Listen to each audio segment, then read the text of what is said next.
and let's have some fun, baby.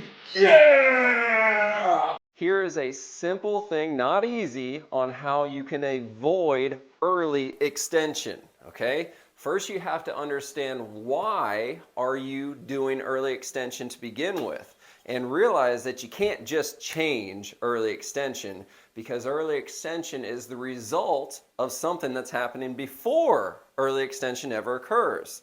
So here we go. When we go into the backswing, and the first movement we do is this way, so we're flipping at it, we're coming over the top. Your brain knows that you're going to run into the ground, so in order to avoid running into the ground, you extend to come out of it, which is a shallowing mechanism, right? Okay, so when we go over, or when we go into the backswing and we come over the top, we're coming down too steep. If we come down too steep, we run into the ground. Your brain knows that, so in order to avoid running into the ground, it forces you to extend so you don't run into the ground. So now what we have to do is we have to exaggerate why it's happening in the first place. So if we go into here, if you get your hips out of the way, so it's like a squat, getting your hips out of the way, you create more room to come through. Okay, so bear with me, here we go. Backswing, and if we squat, we're squatting our butts away from the golf ball. That gives us room to essentially shallow the club and come through it.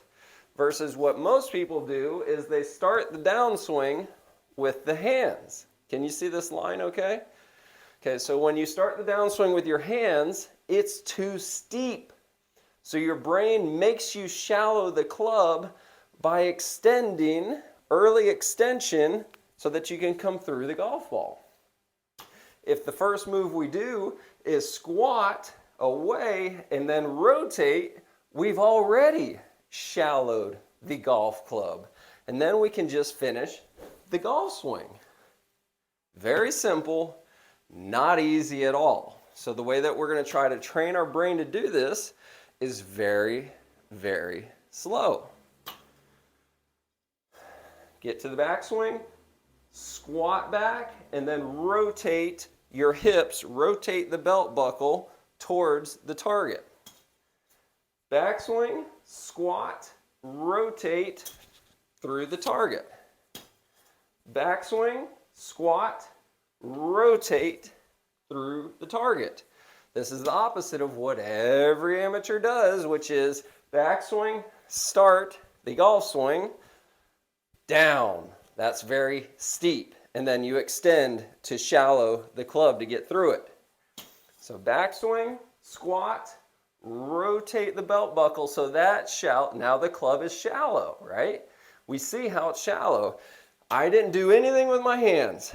All I did was squat and rotate my belt buckle, and now the club shaft is shallowed, right?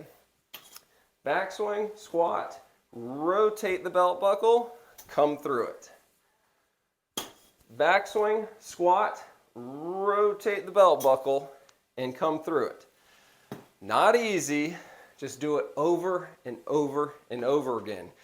You cannot just practice this 5 times or 10 times and say, okay, I got this, I'm going to go bang some balls now. It does not work that way. The key to this drill is you've got to do it 100 times and then 100 more times and then 100 more times slow, so that your brain knows that it's, oh, I've got to subduct the hips, I got to squat so I can create room, and then I can get through the golf ball, versus coming straight down at it with the arms. That's too steep. Then you have to shallow it by early extending. So back, squat, rotate the belt buckle, come through it over and over and over again before you start banging balls. Before you try to implement this on the golf course. Over and over again. Do it 100 times. Do it another 100 times. You should be sweating profusely. When that's occurring, then you know You're using muscles and not momentum. You're using your body to come through the golf ball, right? So back, squat, rotate. Back, squat, rotate. Back, squat, rotate. Squat, rotate shallows the club for you. Like and subscribe. Let me know your thoughts on this. Try it out. Do not go straight to the driving range. Please don't go straight to the driving range with this one. Share this one with that person that you know does this. Straight down and then has to come up out of it. Like, subscribe, and until next time, yeah.